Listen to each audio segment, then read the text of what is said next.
No smiling. 3 more, man. 3 more games. You're going to see it, Geeta. But AD, you know, he's gone through a process. You know, it's coming from New Orleans, coming to LA. He's seen how difficult it is in the West. He's had some knockbacks, but he's always responded. And that's what the great ones do. He smells a championship. He's an elite player in this league.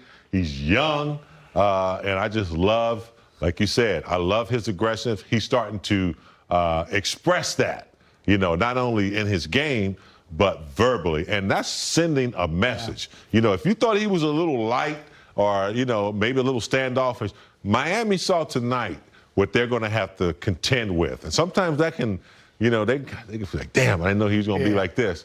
But he is. And the motto remains, job not finished. Before we go to Vogel, Allie, I want to ask you one more thing. I remember when AD first came, and a lot of people nationally were saying, oh, we'll see how long it takes. Yes, they complement each other. They're going to be great together. We'll see how long it takes for them to really start to gel. And I'll never forget you saying, like, they're going to gel immediately. What did you know? Obviously, you've been around LeBron a long time. Why that would work so quickly? I think because of what we all learned with LeBron James. If you're willing to follow his lead, he will put you in a position to succeed. And I think he sees what many people may not see in Anthony Davis when you step between the lines, and his skill, his athleticism, his ability to dominate the way in which he can all throughout a game. And not just in one aspect, one area. And so I think what he's been able to instill in Anthony has been something that's been admirable to watch. Because just as much as Anthony has said, I want what LeBron has, he's not just allowed it to come, he's taken it and run with it. So he's taken advantage of an opportunity of a star, a superstar, a great player like LeBron, giving him an opportunity to step up, and he's succeeded. I mean, by the way, it's a great answer. It's a humble answer. You could have said, because I'm smarter than all of them. You did. Well, we all know that. Yeah, team player. Yeah. Let's hear from Frank Vogel. He's speaking with Mike in the media. That small around team. Hey, Frank, what did you notice after that first time out when Miami came out with the 23-10 lead? You came back without LeBron, and how that unit turned the game from that point? Yeah, they just played with great energy and confidence. You know, we just, we got off to a little bit of a slow start with our pick and roll coverages to start the game. But our bench has been good for us all year. Kuz and Rondo came in, and Alex, and those guys brought great energy. Helps us get some stops, get out on the break some. Doe orchestrated a few buckets for us, and helped turn the game around. Frank, you've emphasized the defense all season long. Second and third quarters especially, what did you notice about the way that those units played? The effort. Our guys are just hustling their tails off, flying around on the defensive end, and then, playing effort offense as well. Really pushing the tempo on the break, attacking the paint, and crashing the boards. Just the pace of the game really picked up in those 2 quarters, and obviously they were the difference makers. Frank, knowing what you know about these guys, is there any chance that there could be any complacency that comes in because of a win like this? Do you have to guard against that, or do you not even need to worry about that with them? Well, we always guard against that, but in particular because of how much respect we have for this basketball team. Not just their starting group, but for their bench. The guys that came in towards the end there, really got them off to a great start to their season. When you look at Nunn and Olenek, Solomon Hill, was acquired later, but we have great respect for those guys, and we know that this is just one win. We're happy that we got one win, but obviously we got to keep our foot on the gas. Coach, Anthony Davis in his post-game said KCP saved us, and he was referring to the 2 threes he hit when you guys were down early that kind of seemed to get you going. I guess zooming out of that, how big has his shooting been in these playoffs? I think he's above 40%. Yeah, it's been needed. It's been a great lift for us throughout this playoff run. But in particular in that first quarter, we were struggling to score a little bit. We got some clean looks early, but didn't knock them down. But I think Kenny had 10 points in the quarter.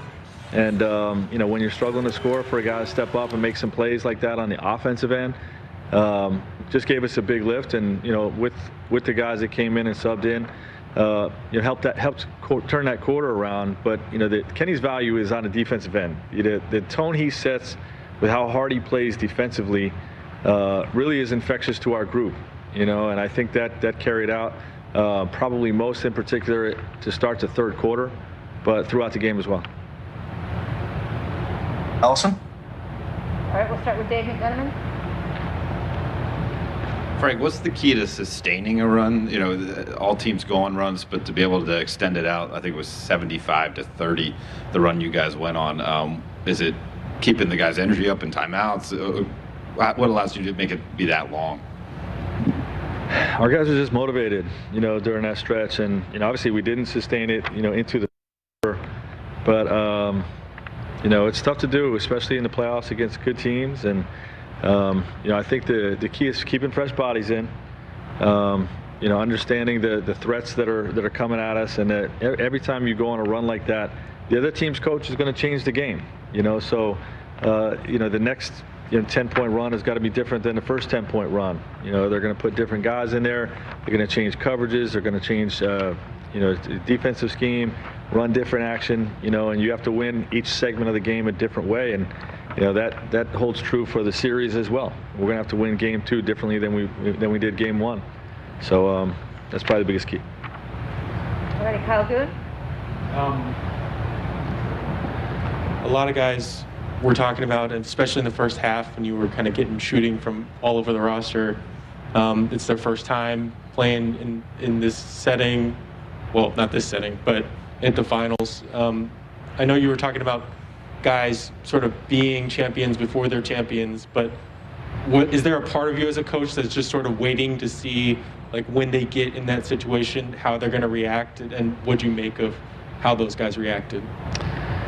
A little bit of me is eager to see what guys are made of, but honestly, we talked about this morning, when you have big games throughout your career, you really you think about it all day, but once the ball's thrown up and you get between those lines, you're just playing basketball, and this is our 27th game in the bubble. Played 3 exhibition games, 8 seeding games, 15 playoff games. So this is the 27th time we went through our process. Film in the morning, walk through a couple actions. Some guys get shots, some guys go back to the room, go through the process of the pregame stuff. Ball gets thrown up, and we play and do what we've done for the last 3 months. So I think you think about it a little bit in the days leading up to it, but once you get in that moment, just play basketball. All right, Dan. Frank, a lot of talk has been about LeBron trying to win a title for the 3rd time with a 3rd different team, but Danny Green is also a 3-time kind of finals guy. What is it about his skill that just fits so well when you're trying to win a championship? Well, he's a winner.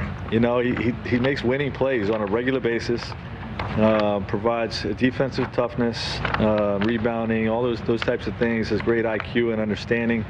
And, he's either going to blast you from the 3-point line or carry the threat to blast you from the 3-point line, and that just helps your offense, So, it's no surprise Danny's, had so much team success throughout his career. He's just a winning player. Bad news. Adrian Wojnarowski, Woj bomb coming. Miami's Goran Dragic has suffered a plantar tear, left foot. Sources